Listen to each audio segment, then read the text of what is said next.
hotly anticipated, much talked about BMW X7 at last enters the final lap. Scarcely 4 months from the beginning of generation, BMW conveyed 6 early X7 models to the Spartanburg, South Carolina plant that will fabricate the new hybrid, and welcome the little gathering to test the driving flow. Munich's other full-sized SUV would like to substantiate itself the vivacious, rich, and praiseworthy response to the inquiry, "What took so long?" Organization engineers said their two needs were to keep away from basically constructing a bigger X5, and to guarantee the imposing X7 performed like a BMW. The short answer is that they're prevailing on the two tallies.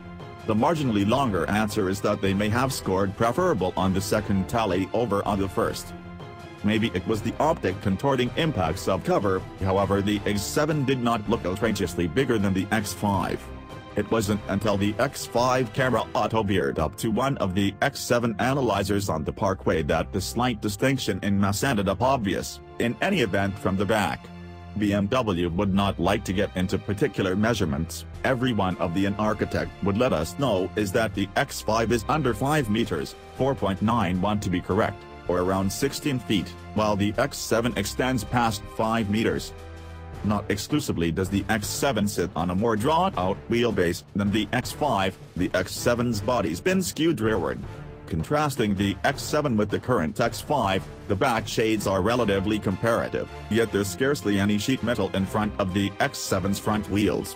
Each X7 accompanies a third column, so the sliding change cuts out as much common sense room workable for those 2 additional seats. The X7 doesn't do physically balanced seats.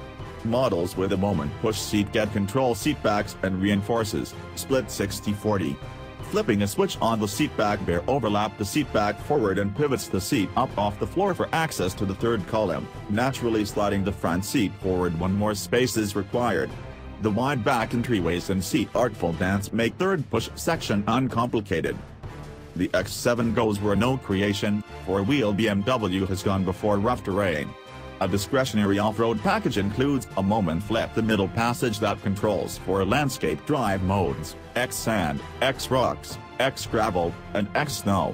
The X7 at that point gets expanded with an aluminum instead of plastic slide plate, a more extensive side ledge that goes about as a stage, and a completely factor, electronic constrained slip differential on the back pivot, as of recently the elite domain of M models. Inside, the bundle includes an infotainment screen of rough terrain checks showing compass heading, slant percent and edge and move edge. Normally, BMW wouldn't go into specifics about valuing, yet we sufficiently learned to realize that a number in the mid to high $80,000 for the inline-6 is a sure thing, and BMW may sneak the V8 in under the $100,000 check for dispatch. The V8 X5 xDrive 50i is just $150 more costly than the 5 Series and 550i xDrive. The X7, even incomplete, does its activity well. BMW prevailing with regards to making the BMW of full-sized SUVs a genuine BMW and an unmistakably unexpected suggestion in comparison to the essential contenders. The X7 is considerably sportier and more German than the Range Rover, and more pleasant inside and out than the Cadillac Escalade.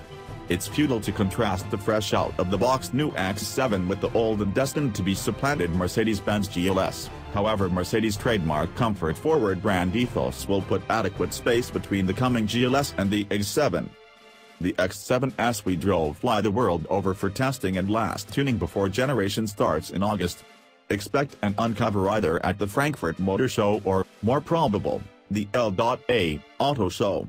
At that point the X7 lands at merchants in the main quarter of 1 year from now as a 2019 model.